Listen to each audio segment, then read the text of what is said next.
Our first house nearly never got built. My wife was so bent on helping the builder. Woman, I said, leave that poor man alone and make us some coffee. Not that kind you've been buying either. Instant Maxwell House coffee.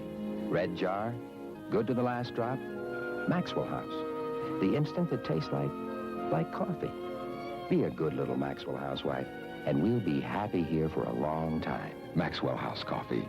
Instant and ground. Doors open this Friday, so come on down to the barbecuer. Oh, shit!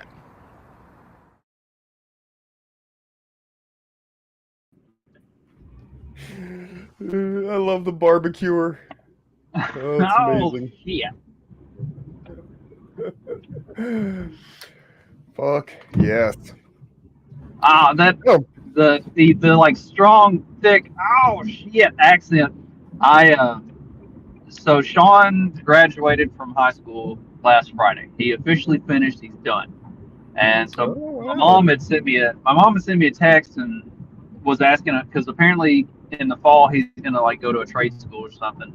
Once he turns 18, he's wanting to go to a trade school, working and doing school. He's actually, for the dumbass that he is, he's actually being pretty smart about how he wants to go about doing this. So anyway, mom was like, my mom has had savings accounts set aside for the kids since they were born, and so she was talking about like the money that she has in the savings account for him and that's exclusively for college. Like it's not spending money. This is set aside as a college fund for the kids. And so mom was talking about that and talking about like if he needed more money. I was like, it's not the Gerber Grow Up Plan, but it's effectively like a Gerber Grow Up Plan through a private insurance company in Mississippi that we had whenever we were down there. And I just kept the plan for both the kids. I never did cancel it. It was set up to auto draft out of my bank account every month, and so I didn't have to think about it. It's like, well, I've moved a lot since I set that plan up. So if I'm going to actually like get the money for him whenever he turns 18, I probably need to get my address and contact information and stuff right with these people. So I looked it up and found the office that I'd set the account up through with that insurance company down there, and called, and it's in the fucking Mississippi Delta. And I haven't heard somebody talk with that good Mississippi accent like that in a while. And it touched my soul. It was he's like, oh yeah, give me just a second. It's like, oh yes. Yeah, that's a Southern accent, for sure. There's like that, and then there's like Louisiana is another good one. Louisiana is almost incoherent, Man, like that was one of my favorite parts of college when I was at Mississippi State. I had a buddy that I was in the dorm with that was originally from Baton Rouge, and Baton Rouge and Starkville just a few hours away. It's not like a long drive, so sometimes we go down to Baton Rouge for a weekend, and them coon ass girls, something about that accent, it's just whoo. Coon asses. And there was when I was in high school, I was a FBLA president, and we went to like the national FBLA convention, and there was a girl at the FBLA, the national convention, who she went to like one of them girls refining schools in Georgia, and she had that Georgia accent, talk like this. Oh God, damn. Like something about George is a sexy one for sure. Just that right accent is just like, can you just talk to me? Like you don't even have to do anything else. Like I'll just sit here forever. Stroke my hair and sing sad songs to me. Oh fuck.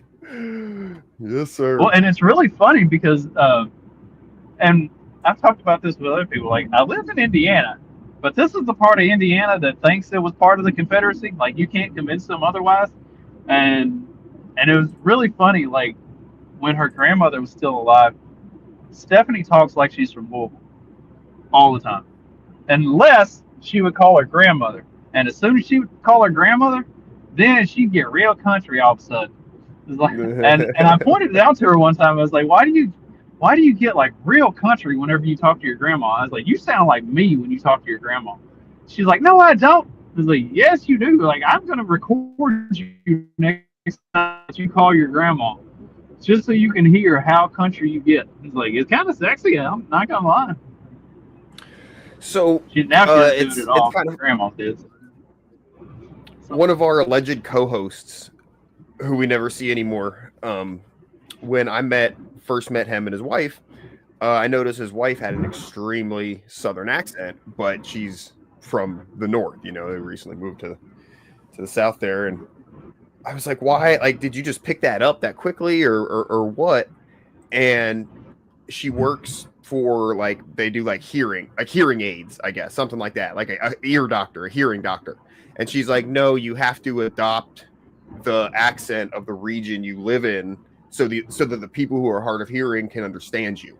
You know, she's like, if I don't talk like a southerner, they can't understand what the fuck I'm saying. So I had to learn the accent and deliberately do it. And now that's how she talks, you know, but it's so that her patients can hear her, which I thought was fascinating and makes a ton of sense, you know? Yeah, that is really interesting. So if you have the ability to code switch, it just helps you communicate, you know, with whoever you're talking to. So it was funny. You say that's what the kids call it. You talk about her learning to speak Southern whenever she moved south. Whenever I moved to New Jersey, everybody was like, "Oh, you're gonna pick up that Jersey accent." And then when I moved back, all of my family was like, "I think your Southern accent got stronger." Like, my brain went in the opposite. Yeah, I was like fighting against living in the North, and I just got even more country. Dude, especially Jersey, that's an accent you don't want to pick up. Sorry, Jay, what you saying? I said turn that shit up to 11. Yeah, I dated a girl from Jersey. That accent's like nails on a chalkboard. Oh, it's rough. I spent some time in Vermont and picked up a bit of that, like, while I was there. Like, I was there for like 3 weeks and came back like, oh fuck, man, it's wicked good. But it's like, that's, you know, like, that's fine, you know, like, that's not back. Especially coming back to somewhere in the South, and you let a Jersey reference drop or something, you know, accidentally, of course. It's gonna be everyone's looking at you like you farted in the car. What'd you say? Well, speaking of things that are uniquely about the place they're from, I got a good Florida story. Scuba-clad man robs Disney Springs restaurant and swims away.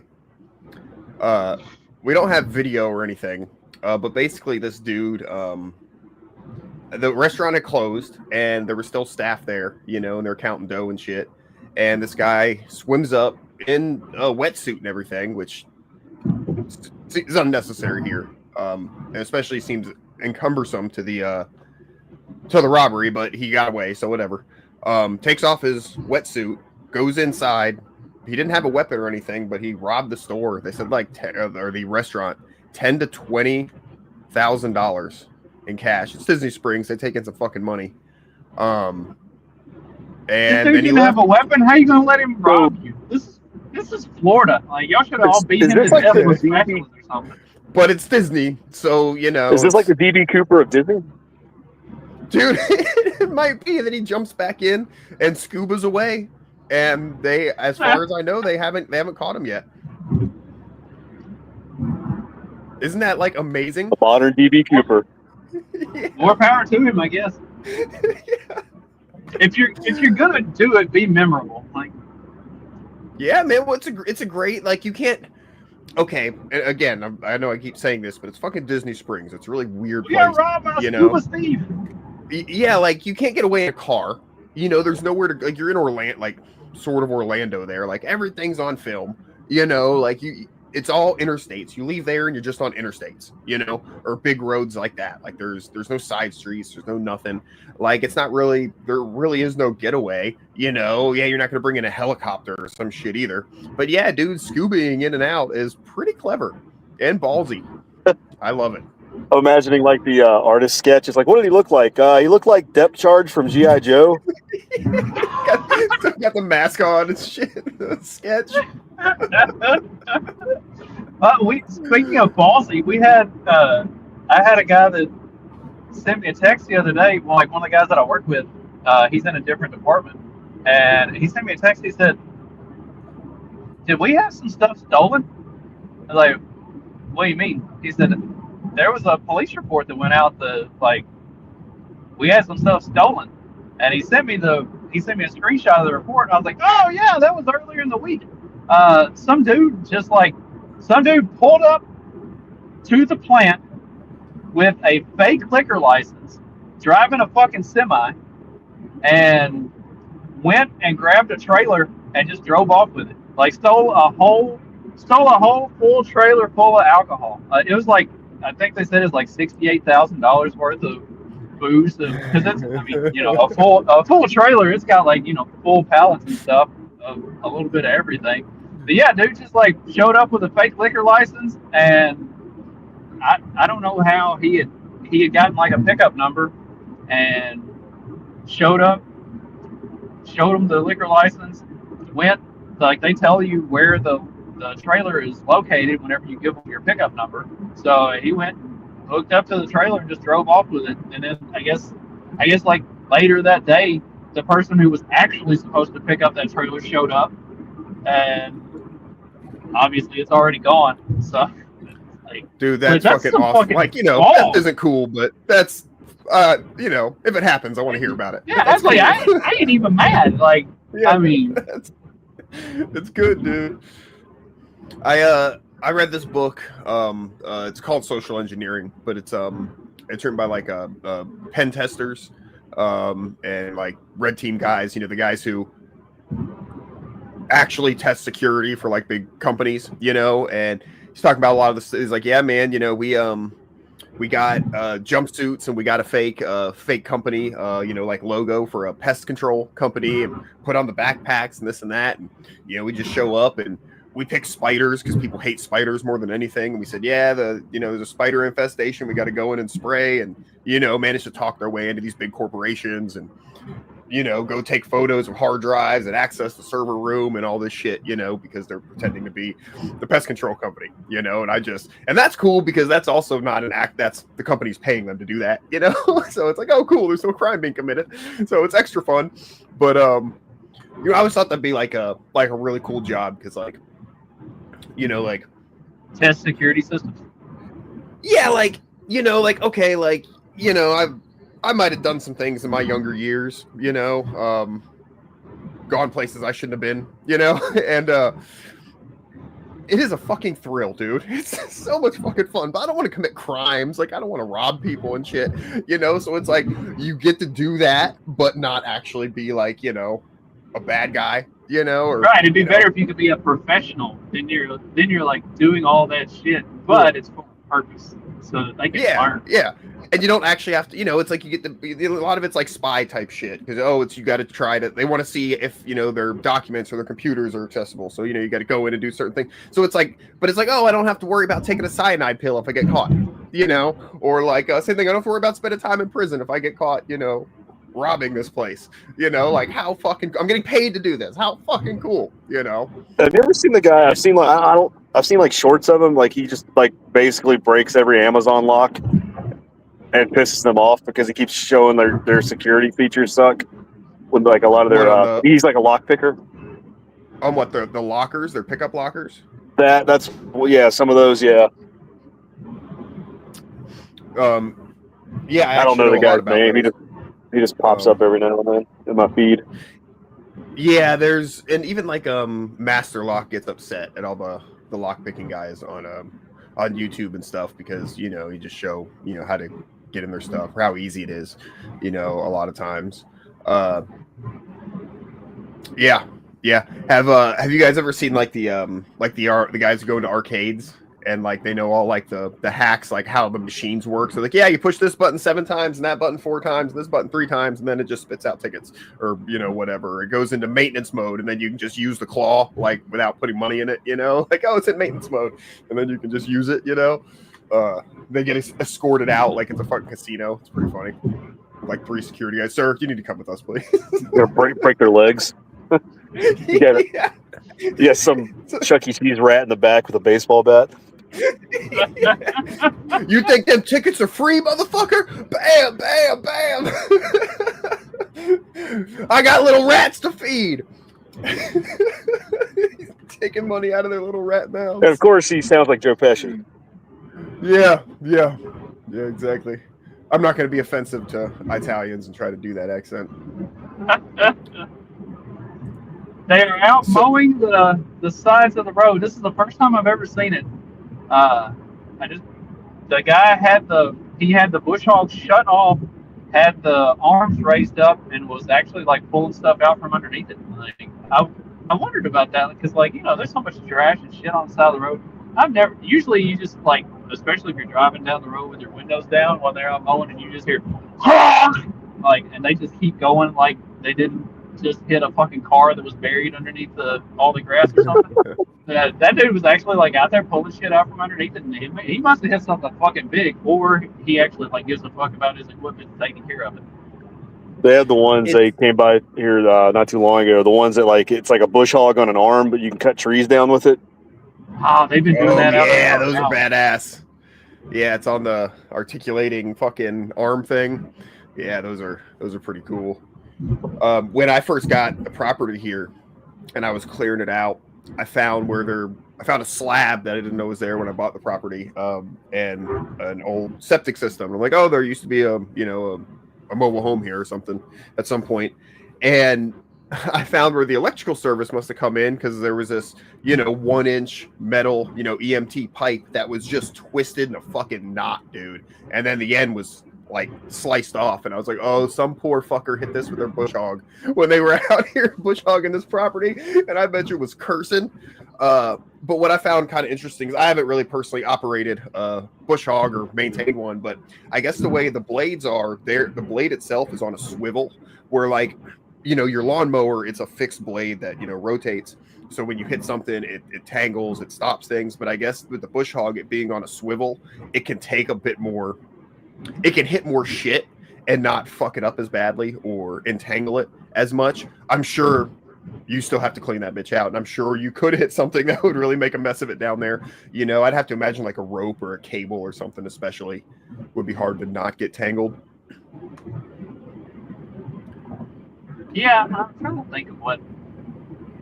Usually, whenever I've run one, it's been in pretty well open fields and stuff. Like every once in a while, you hit like a fucking stump or something. Like if you're running up next to a tree line and like a tree is broken off and falling back into the woods, and so you got a stump right there on the edge. Like, oh yeah, we did cut that down last year. Like, oh, that doesn't sound good. I always like when I have to mow and my mother-in-law or somebody leaves a rake in the field, and I'm like, oh, found the rake. Oh, rakes are dangerous anyhow. You get a Sideshow Bob scenario going on. I don't know. Fuck you. So, what else? Something else that'll fuck you up in Montana. I guess the FBI uses an animal shelter to burn their drugs that they confiscate, or a portion of the drugs they confiscate. We all know the other portion, gets used for other purposes. But so they use this animal shelter fucking oven like once a month, and I guess there was something wrong with the ventilation system, or they didn't operate it correctly. And so all the meth smoke poured back into the animal shelter, and they had to send everybody who works there to the hospital because everybody got really sick. Some might say dope sick. Yes. Oh, fuck. Then I guess there was an adjacent building that's attached, and they all had to be evacuated. And they were like, oh, we didn't even know that they burned drugs next door. But I guess they do. So now they have to rehome like the 75 dogs and cats that live there. It was really interesting when I was talking about burning stuff. When I was in high school, we had a guy that worked for us on the farm that my dad and granddad found he had been growing weed a couple rows in the cornfield there by the barn. And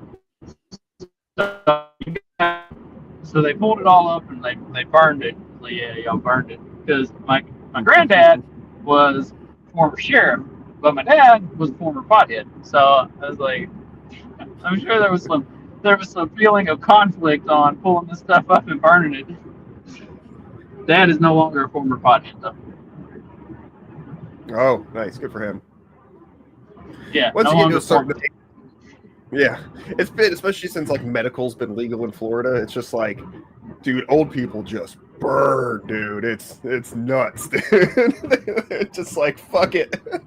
I got my card, I got money, and I got nothing to do, and my back hurts, so I'm gonna smoke a lot of fucking pot. The fuck.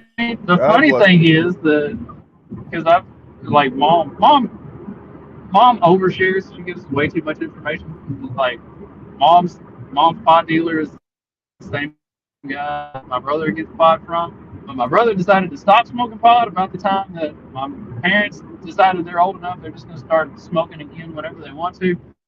Like crazy, the cycles of life that It is. everybody's I'm going getting through too here, old huh? for this shit. And it's like, give it 20 years. You'll be old enough again. Yeah. It's fucking crazy. I get it all around. I get it. It's a real horseshoe theory. Yeah. I you know what, dude? You know, I got shit to do. I got kids. It's time to quit smoking pot. I'm not a kid anymore. You know, and then once the kids move out of the house, it's like, well, all right, let's. I'm bored. Yeah, me too. What else am I doing with my life? Yeah. And my back hurts. And my eyes hurt. You know, whatever else. It's a cure all for everything. And then you know, if when old potheads really want to go out in style, maybe you could be put in one of these. I guess in Ghana. I haven't yet established if people are actually buried in these or if it's just a competition or an art thing, but they do these fantasy coffins. So like this one's a fish. That's the same fish. Oh, here we go. This one's a syringe for some reason. You got the boat back here. You got this one that's a building of some sort. I like the crab.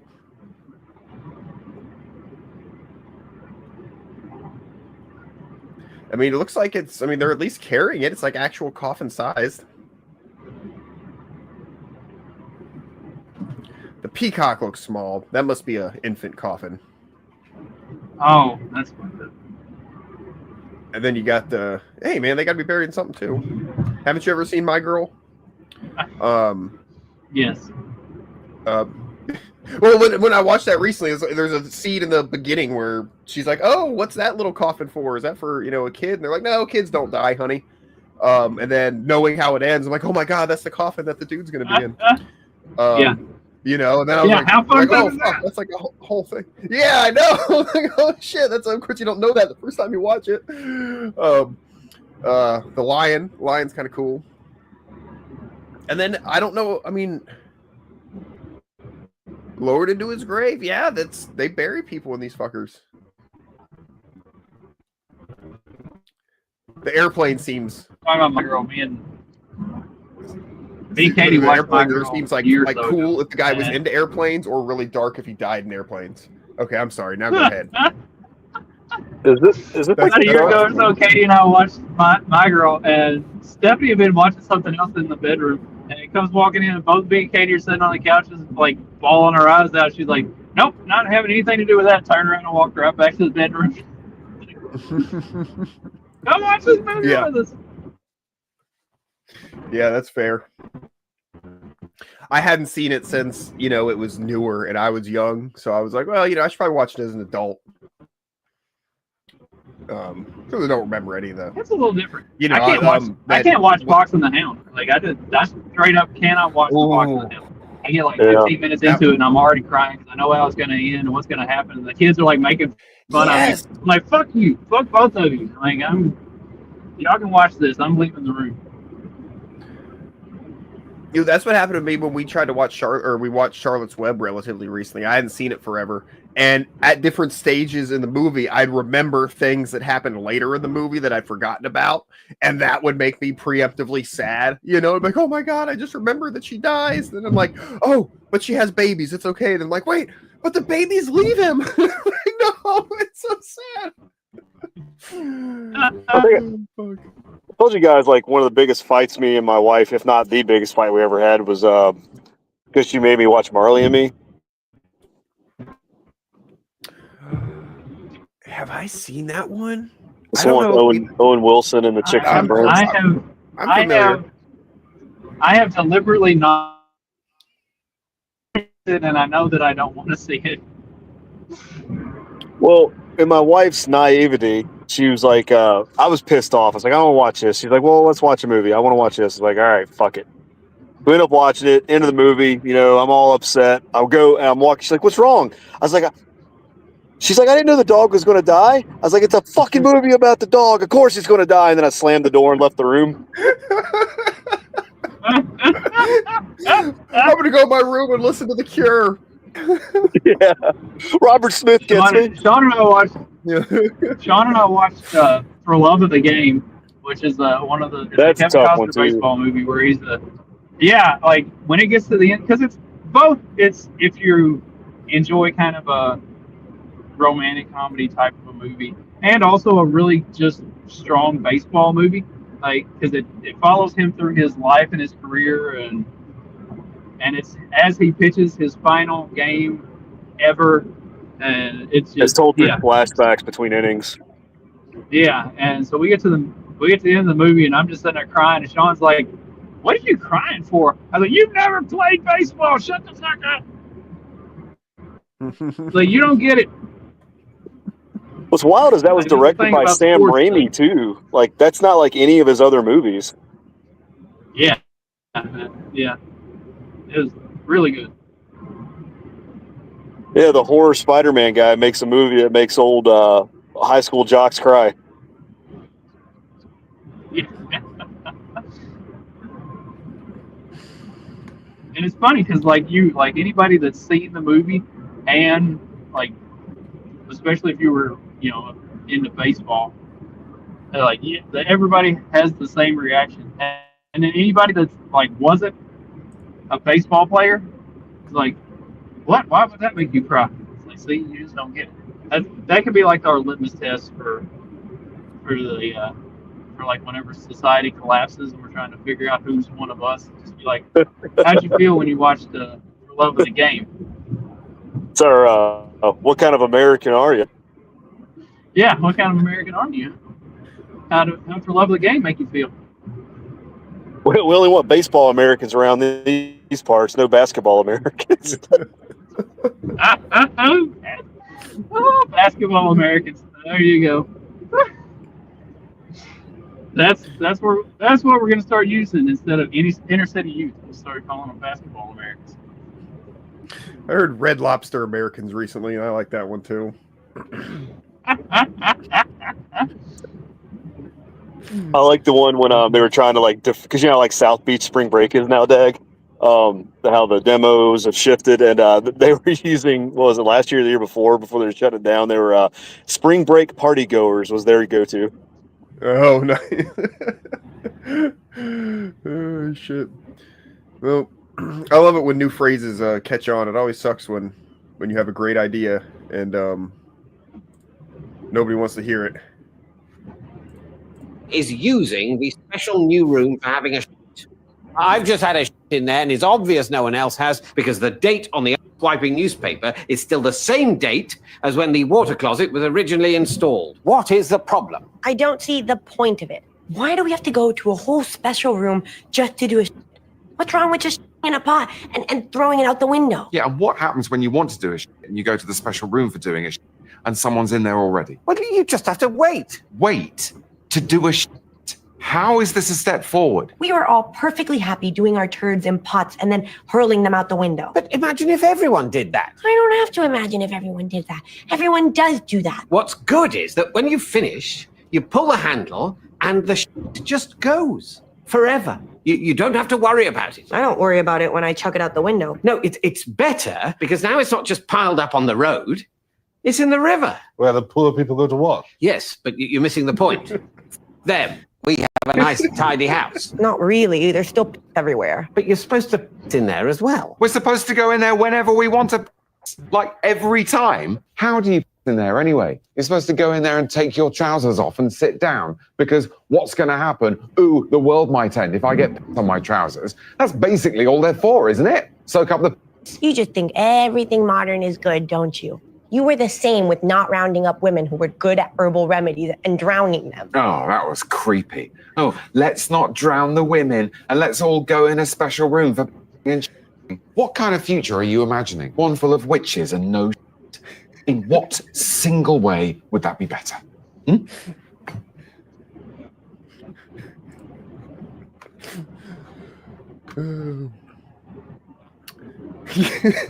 Reject modernity, embrace tradition. Shit in the pot, throw it out the window. Return to monk. Bring the shit rivers back. Oh, fuck. It is funny that that's like the single thing that like got rid of like disease and shit. No, it's the other things that we're not allowed to talk about.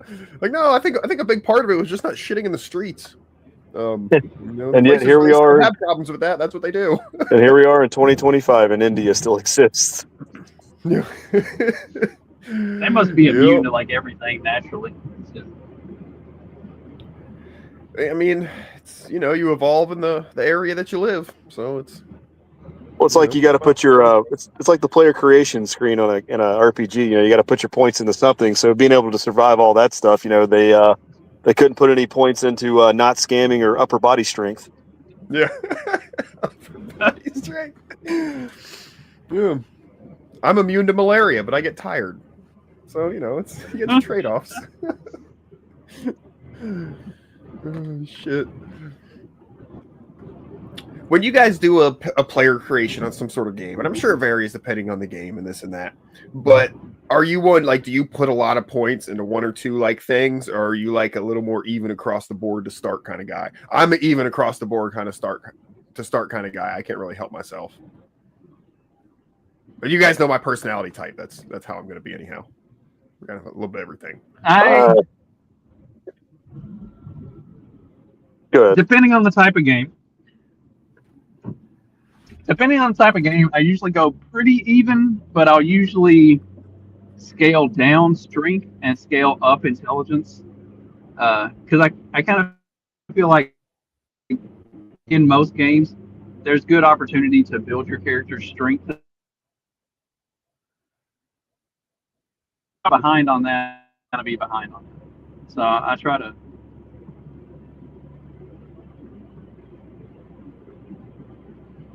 Yeah, I usually go jack of all trades, but I'll like if it's depending on if I really like the game, I might go back through and do some silly builds, be a little silly Billy. Oh, I got you. Pick like one thing and just it's like get really good at it or be really good at it. Yeah, it's like when I was playing Fight Night on that EA Sports Fight Night boxing game. We made Rocky Balboa. And we basically maxed out his chin and his heart so he can never be knocked out.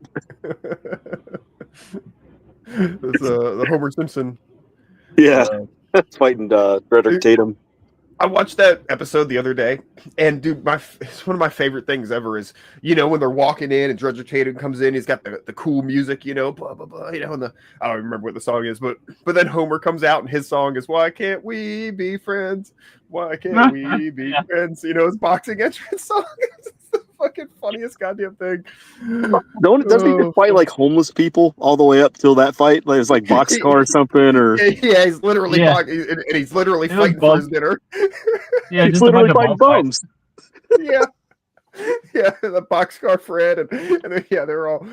He's like, his focus is immense, except when every few seconds when he stops to check his bindle, and he's fucking boxing, he's gonna stop and look at his bindle in the corner of the ring, make sure no one's stealing it. Oh fuck!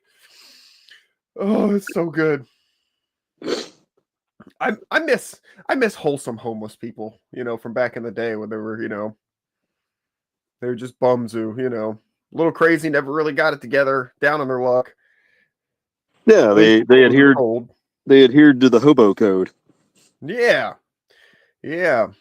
Dude, I was like fascinated with like hobo culture when I was like a teen, what is it? Oh Brother, Where Art Thou had just come out, Yeah, man. It was prime time for hoboing. You know, it doesn't really work. I mean, there is like hobo shoestring. Are you familiar with hobo shoestring? No. Okay, so he does all these. He's got all these videos. He's got a YouTube channel. He's fucking toothless, like missing like 3 fingers, and he fucking rides the fucking rails, dude.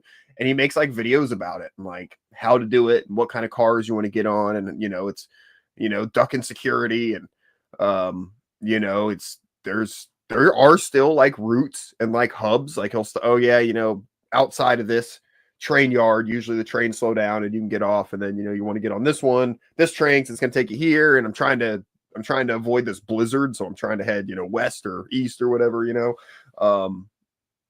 Well, they have their own little language, like hieroglyphics and everything.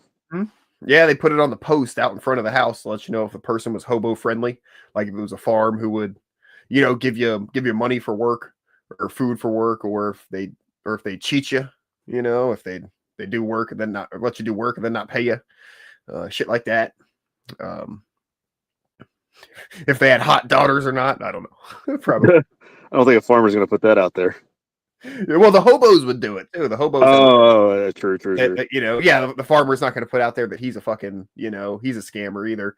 But the hobos would. They'd let you know. I don't know why that made me think of this. That episode on the moon of Futurama when Bender goes after the robot farmer's daughters. Yeah. Damn, you jump, Crushinator, jump. Crushinator, that's her name. I can't paw. I love him. Oh, Bender, did you sleep with the Crushinator? Oh, heck no. A woman like that, you got to romance first. Oh, fuck. I referenced that the other day to the wife, and I doubt she got it. What was it that was making me think of the Crushinator? I don't remember. But yeah, I love the Crushinator. So we've been having a little bit of an issue, talking about the title of the show, where our neighbors, they have a couple of goats, and they're like these miniature or pygmy or dwarf goat. They're smaller than our goats. You know, they're really stumpy legs, and they're 2 boy goats. And you know, I don't know what they're intending on doing with them. You know, some perverse Noah's Ark scenario. I don't know, but you know, they moved out here a few years ago, and they sort of tentatively, they've got ducks and chickens and shit like that, but they got these 2 boy goats, you know, and they don't really have like a pen for the goats, but they've got several acres, you know. They've got twice as much land as we do, and the goats just sort of stayed by their house all the time, and they've got plenty of pasture, and the goats just graze in their pasture, and you know, whatever. They've had them for, I don't know, a couple of years. And starting like last week, they ventured out. I'd actually been noticing for the last couple of weeks that they got a little further out in the pasture than they usually had, and they must have caught a whiff of our goats on the breeze or something, because they started coming out, crossing the street and coming to our fence. And we live on a dirt road, you know, it's not a big deal, but then they'd stand outside our front gate and, you know, do weird boy goat things, you know, but they do like a sneezy thing and they flap their legs around, and you guys know what I'm talking about, you know, the piss on their face and grin. Yeah, exactly. All the stuff you do when you're trying to court a lovely young lady, you know, as we as men know.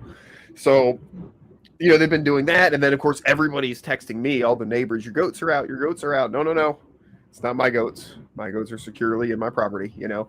And you know, I get it. When we first got goats, it was very tough to keep them in a place until we learned how to build fences for goats and things like that. Just, you know, how goats work. You know, you kind of got to learn that. But so the neighbors, you know, bless them, they've got, you know, a bunch of kids, and you know, they both work, and the dad works 2 jobs, and you know, I know they're busy, but it's been like a week now, and like they're still not every day, you know, they get them penned up, and then they figure out how to get out, and they get out. And this morning they were out again, and last night they were out, and you know, I messaged them and said, hey, your goats are out, like just letting you know, like not really bitching. There was a point when they first were coming over here where they did get in our fence. They penetrated my perimeter, but there was a spot in the fence that had got fucked up the last hurricane, and I haven't really fixed it because I need to it should be a bigger project, and I've been putting it off. So I'll take them getting in my property. Okay, you know, whatever. So I fixed that part of the fence enough, you know, to where the goats can't get in now. So it's not that big of a deal, but I'm just like waiting for like, I don't know, animal control to show up and like give me a ticket for not keeping my goats where they belong or some shit, you know? And it's annoying, So, I tell them that, hey, your goats are out. And they're very friendly. Like, I like them, a lot. But I don't know at what point do I get upset about it? I offered to help him, build something if need Shore be, up or help fence, with advice. That's because I feel like that'd be before getting upset about it. Hey, man, let me give you a hand, or what can I do to help? Even though I have my own shit to do for my goats, because you gotta control your animals. Now I do have a hound dog that gets out, a few times a year and roams the neighborhood, but he doesn't really cause any problems or impregnate anybody. So when the goats got in our property, they didn't eat any of my trees, which I was concerned about. I put a lot of time and effort into planting a bunch of mulberry trees this year, and the goats will just tear them down like my goats will. But, so that didn't happen. No harm, no foul kind of thing. But I don't know. I don't know if I'm asking for advice or just telling y'all what's going on, but I don't want it to become a situation with my neighbor. When I talk to my neighbors, like, dude, I don't want any bad blood or anything. I want to control my shit, blah, blah, blah, Yeah, I mean, just keep telling them that. Hopefully, fucking, I mean, at some point you got to handle it. Or he's got to build a fucking pen, or get some electric fence or something. Yeah. Chain them up to it with a dog box. I don't know. Ours have managed to push a hole in the fence big enough that the two females can get out. The males are too big; they won't fit through it. But the two females can get out, so they get out and like wander around, and they don't go anywhere. They just like stand in the yard, and then I come out and they start yelling at me like, "Hey, we got out and we don't know how to get back in. Come put us back." We've got ourselves in a situation we can't get out of. Yeah, they're just like standing in the yard, not doing anything, not going anywhere, just standing there like, "Hey, hey." I'm like, "Oh my god, why are these?" Like, don't fucking stick your head through the hole and go out. I don't understand. Anyway, so then I go put them back in. And I've got it kind of wedged off where they can't get through it right now. But they'll figure out a way to get the wedge pushed out of it and do it again. And I gotta actually legitimately patch that part of the fence. And I've been putting it off because I don't want to fucking do it. Ours usually end up on the front porch. Like, they'll have all this food to eat. We'll just let them like range and like. Do too. They end up at our door. Like, what are you doing? Like, you're complaining you want to eat, and there's all this food there, but you're just gonna stand on the front porch and like bleat at the door for me to come out. Dude, it's so funny. Ours, if they get out of there, if I'm, when they figure out a way to get out, which happens from time to time, they'll first they go and eat a bunch of shit. It's a win, not if, because they're gonna do it. Yeah, exactly. When it happens again, but then they end up like at our back door, like hanging out on the porch on the steps, like every time when they're like, "Hey, we're here," So with the neighbors, I'm sure that's that like was our the case dog with their goats, but that's like our dog Blade. Whenever he gets out, he will literally climb the fence and go over it. But then he just comes straight to the front porch and stands on the porch and sticks his nose to the door, waiting for somebody to let him in. Like, he does not want to be a free range dog. He does not want to be an outside dog. He doesn't want anything to do with it.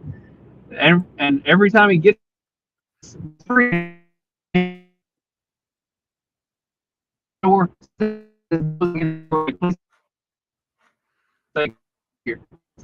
shit, why keep like, it doesn't make any sense. You weren't making much sense. You're roboting out there a bit, but I got the gist. Dog gets out, just wants back in. Oh, my bad. Go. All good. It happens. It happens. Well, that's all good, man. We got through all the stories I wanted to talk about. We got to talk about some goats, as I promised in the show description, which we saved till the end. That's how you keep the ratings up. You gotta keep the red meat for the last portion. Half the time I said something as the show.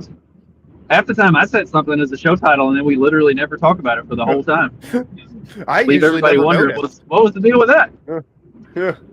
So I always hate when I have to set up the show because I'm like, oh fuck, I don't know what to title this. Justin's the creative one. So, I was like, well, I know the goats are pissing me off. We'll talk about the goats. Boom. No, my goats are being good right now. They're respecting their fences and this and that. Electric. If it wasn't for electric fence, I'd be fucking with goats a hell of a lot more. You know, that's for sure. You know, when I'm having problems, it's because I'm having electric fence problems. Otherwise, dude, that tends to keep them shaped up pretty good. Dogs too. So, yeah. You get anything else? Turns out electricity is the great equalizer. Nope, I'm actually pulling back up to the house now, and I gotta go wait. Oh, Oil the vehicles today. Yay. We'll go out on this. You know, when you know, people say animals are a lot of like farm animals are dumb or goats are dumb, and yet they're such escape artists. And how does this jive? And Joel Salatin says, no, like don't give them too much credit. Like it's not that they're smart. The thing that they have the thing that they have is time. They have time. That's how they figure out how to get out. They are actually still very retarded.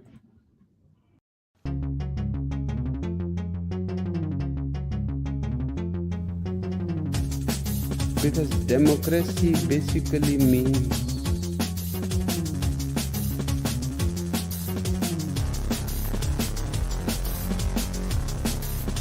government by the people, of the people, for the people. But the people are retarded.